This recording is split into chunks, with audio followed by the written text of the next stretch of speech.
So, hi everyone! Magandang buhay. A day of my life being a OFW na ni uli kay wala gisulduhan sa amo. Ay, charot.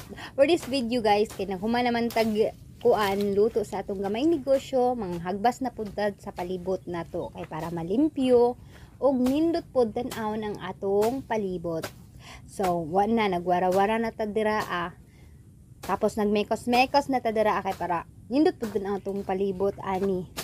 So, kay hilig man ta magpasingot, mo na ato ang daily routine og exercise pud nato. At charot! So, guys, thank you for watching and God bless.